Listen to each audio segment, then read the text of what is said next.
Hi, good day, everyone. I'm here to tell you 9 secrets to live a happy life. Really, everybody need to work hard on how they can make themselves to live a happy life. There are some people, when you meet up with them, you just see that they are very insultive, they are very harsh, in fact, if you don't control yourself, you can even fight them because they are not happy internally. So here I'm going to tell you 9 secrets on how you can live a happy life. And when you begin to live a happy life, this happy life will radiate from inside of you and it will begin to reflect your environment. For example, if you are always very bitter and very sad, for that reason you are not happy, everything you are doing outwardly, it will be like you are always quarreling with people, you are always shouting for people, you are always insulting people because internally you are not happy.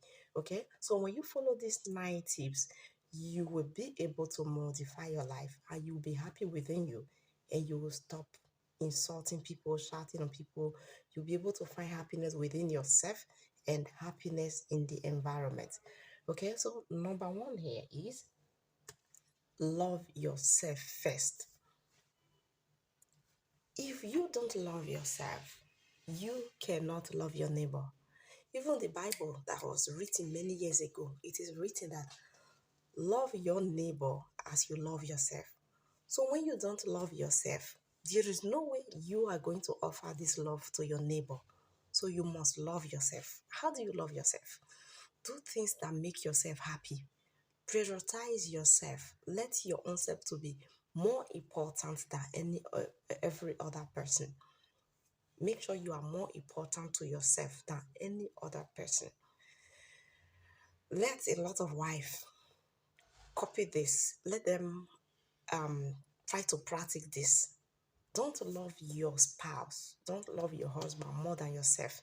When you do this, you become a nagging wife because you want to modify the life of that person to suit your own. No, love yourself. When you are loving yourself, you will not see that the other person will begin to reciprocate, and you see that the person will begin to treat you with love because you love yourself first. Okay, so number one, love yourself. When you love yourself, it will make you to live a happy life. For example, you are in a relationship, there is 10,000 naira in the house, and you know it is written that the hair is the beauty of a woman. Okay, then this 10,000 naira is for the whole household, and you need to make your hair. If you love yourself, you first of all pick up the money that you used to make your hair to beautify yourself out of that money before they think of any other thing in the house. But if you don't love yourself, you are going to say, we need this money to do this, maybe to no something else to make every other person to be happy in the house, maybe to make food or to buy some other things they are lacking. So by the time they go to use this 10,000 naira to do these other things, you'll be looking very rough and tattered, your hair unkept. Maybe you need to go and cut your hair to low cut, or just be carrying a kind of a rough hair, this kind of thing. When you do this, it looks like you are having some people will call you a wife material, that you're a wife material. Your husband will be happy that you're a wife material. But the other way around, you'll be crying in the house. You'll be thinking, oh my God, when I was single, I used to make my hair very fine. Now that I'm married, there is no money to make my hair. Like your life is bending. Why it is like this is because you don't love yourself. If you love yourself, you will do the things that make you happy in the house before any other person. Okay. Number two, give and don't expect anything back. Always give. When you are giving, don't expect anything back. If you give somebody something and you are expecting that person to do you good back, at the end of the day, both of you will clash and you begin to quarrel. And you will so much hate that person. But if you give the thing to the person, maybe you dash the person money or food, or you give them a connection or whatever, you are not expecting a thank you back. You are not expecting the money back or anything back. You'll be happy. But when you are expecting it back, this person is likely never going to return it back to you. It will make you hate that person. When you hate that person, you carry grudges in your heart. Therefore, you are killing your own self, you are killing your own happiness. Okay? So each time you give out something, don't expect the benefit back from that very person.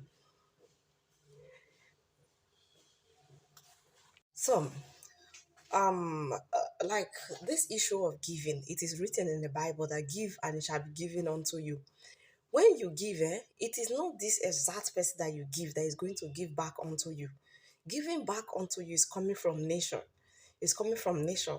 Your giving is like you have planted something.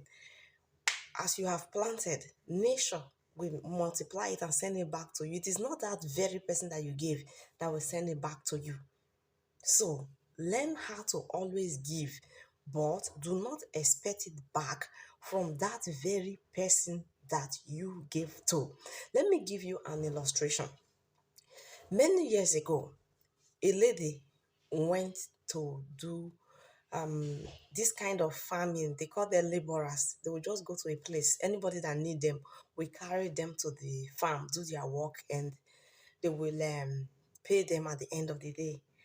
I think currently such jobs are about 3,000 naira now, but that time it was like 500 naira a day. It was many years back, okay?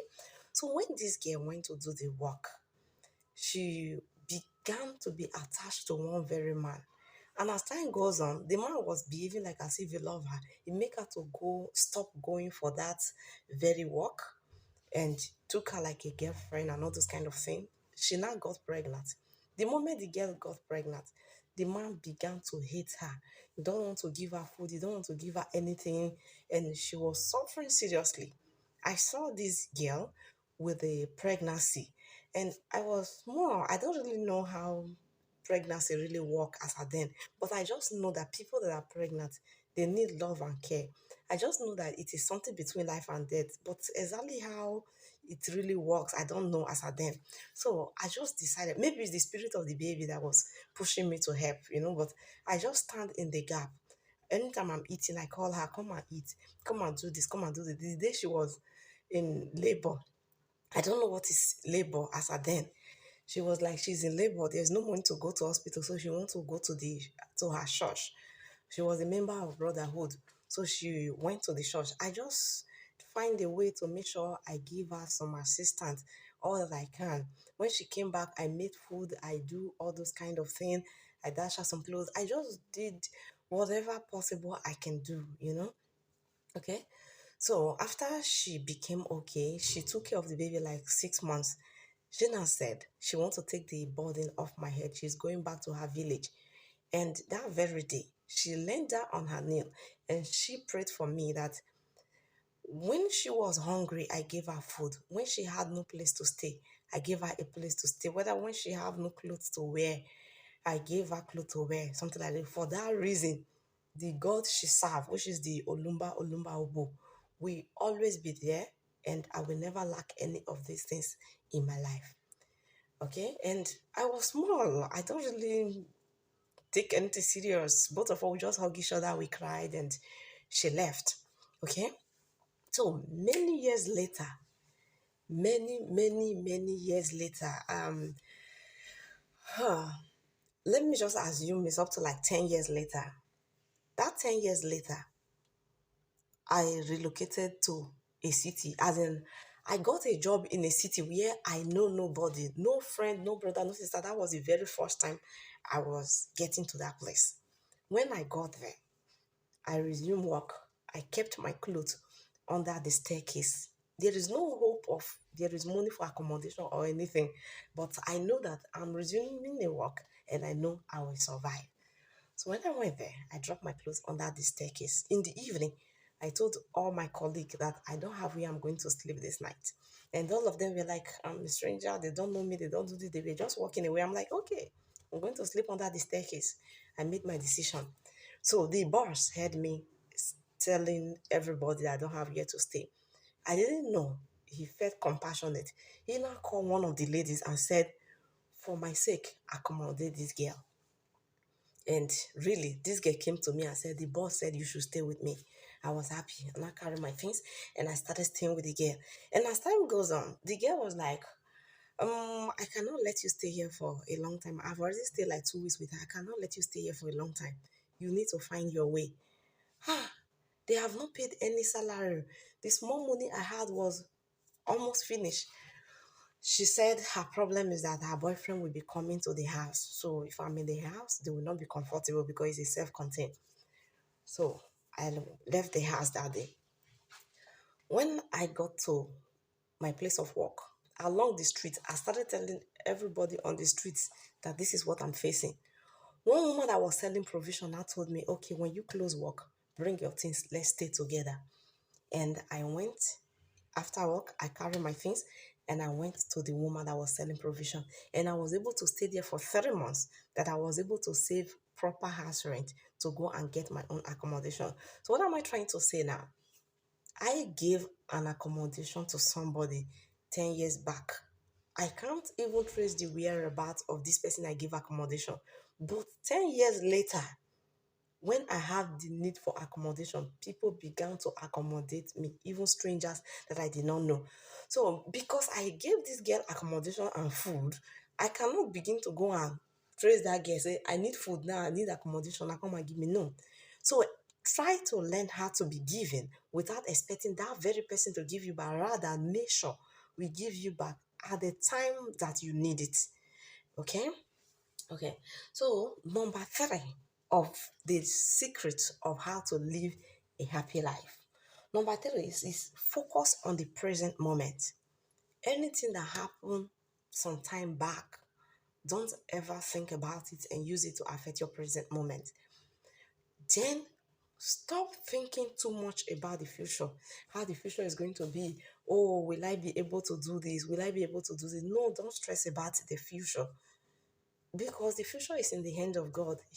God knows it before even you were created. So it's not something you need to be bothering yourself about. Sometimes if you think about the future too much, you make mistake today. The things you're supposed to do well today, because you are trying to make today to fit in, as in you are trying to use today to make an arrangement against the future, you make a terrible mistake that may even damage that future. So the best thing to do to live a happy life is stop thinking about yesterday. Don't bother about tomorrow. Just live in the moment. Enjoy that this very moment. Just enjoy the moment. The future is in the hand of God. Like I listened to the testimony of one minister like that. She was like, she had a lot of terrible experience that when she finished her primary school, she was not opportune to go to the secondary. For the complete period that she was supposed to spend in the secondary school, she spent it in the streets just like that, no hope. But a time came to pass when she was preaching in a bus. Somebody told her, for the reason that you have the boldness to preach in a bus, that means you can do marketing. Come and do marketing for me. She went to do marketing without a certificate. Normally, marketers are supposed to be having minimum OND certificate, but she was doing that. She now advertised a car to somebody that came to buy a car, because the marketing she was took for was for selling of cars. So after she made the advert, 2 weeks later, the person she sold the car to now came back and said, I like the way you advertise this car. Come and do this again in the USA. So she was taken from her country to the USA. When she got to the USA, they look at her age and they said she can start university. So you see why you don't need to think about tomorrow. If this lady is to think about tomorrow, her own brain cannot tell her that she can be in the university because she have skipped secondary education. This is like a magic. This is like a miracle. Miracle happens every day. Miracle can happen to you at any time. That's why you don't need to think about tomorrow. Your brain will not be able to carry exactly what tomorrow will be. Like this very lady, it is never possible. In fact, if she imagined this kind of thing, it looks like she's a mad person. For her to think in her mind that without going to secondary school, she will be able to enter into university is never possible. It's never possible for her imagination to carry this. So what I'm driving at is number three of how you can live a happy life is Live in the moment, forget the past things, and don't bother yourself about tomorrow. Just enjoy the moment. Okay, so we now move to number 4. Be kind even when it's hard. Be kind. Be kind to everyone, every man, every woman, anybody from any religion, be it Christian, Muslim, traditionalist. Just be kind to everybody. Just be kind, because there is a way your kindness will pay you back. Everything we are doing is going to the nation. Nation will always pay us back according to how we behave. So just be kind to everyone. So number 5 of the 9 secret to live a happy life. Number 5, embrace change and reduce your level of fear. When things want to change in your life, just embrace it like that and reduce your fear. Don't allow fear to cut your heart too much. Sometimes we are scared. We cannot grab the opportunities that we are supposed to grab because of our fear. So, how it could be, how it could be. We don't know how it's going to be. Our fear limits us not to experience changes. And most times, these changes, though changes will come like as if it's rough, it's difficult. But if you are able to adapt to that changes, you will realize that it is better for you, that you are able to be flexible to adapt yourself to this change. Okay, so embrace change and reduce your fear. Then number 6 of the 9 secrets to live a happy life. Number 6, learn from failures and move forward. When things go wrong in your life, you fail anything, learn from it. You go to write an exam, you fail. Why did you fail? Think about it. Why did you fail your exam? Adjust yourself and redo again. Learn from your mistakes. You got married, your marriage failed. How? Why did the marriage fail? Think about it. Adjust yourself and move forward. Don't kill yourself because of a mistake. Rather, um, rather learn from the fail that you have failed and move forward. Move forward. Don't remain stagnant. Don't kill yourself because you failed. Rather, learn all the mistakes you have done in the process that led to that failure and use it to move yourself forward. Okay? So, number 7 of the secret to live a happy life. Prioritize relationships, not things. If you have a relationship with anyone, prioritize the relationship, not things. Because the relationship you have with someone today may last for longer years. But the material things inside of it may elapse, may expire, may fade out, may go out of fashion. So it's better to prioritize your relationship with anyone. Okay? Number 8, stay curious, keep learning. Stay curious, keep learning. If you are not learning or you are not willing to learn, you will be an outdated person. When these phones came out, what came to Nigeria first was button phone. So we are using button phone. We can play the game. We can call somebody. We can send a text. We can do all of that. When Android phone now came, that is smartphone. Hey, yeah, some people fight. Oh, they fought in their houses because of smartphone. Husband bought smartphone for wife. Wife tried to operate it. The operational system is different. Wife does not want to learn, and it was horrible. you know. And now, if you are using a button phone, you look like a funny person. Somebody will just look at this. It's either you are funny or you are poor. Something is wrong with you. That is why you are still using a button phone, or except it's a spare phone for you.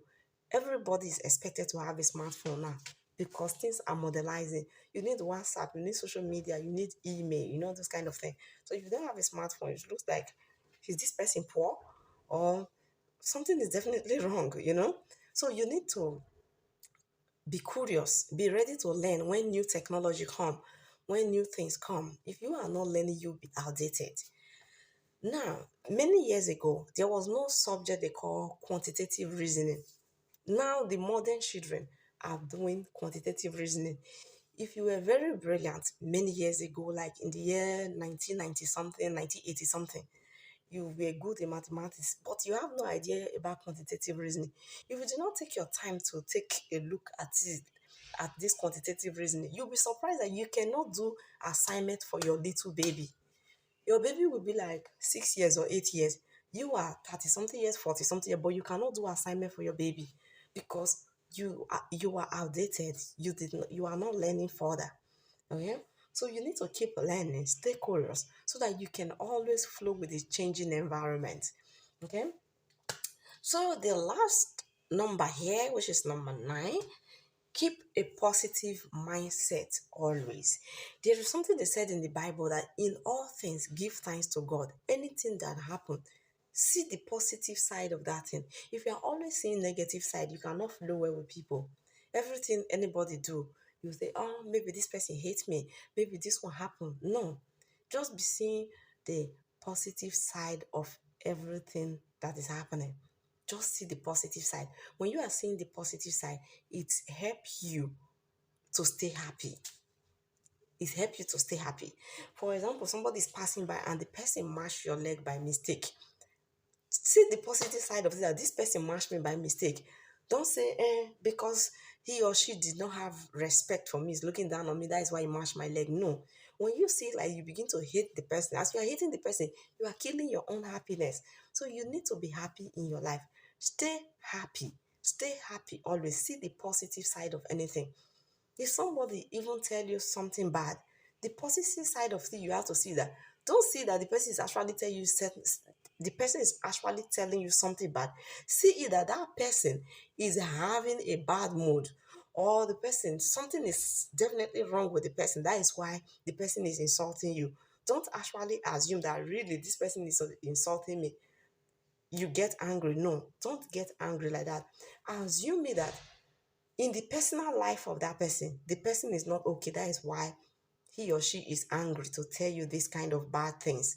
So always see the positive side of life. These 9 things will make you happy.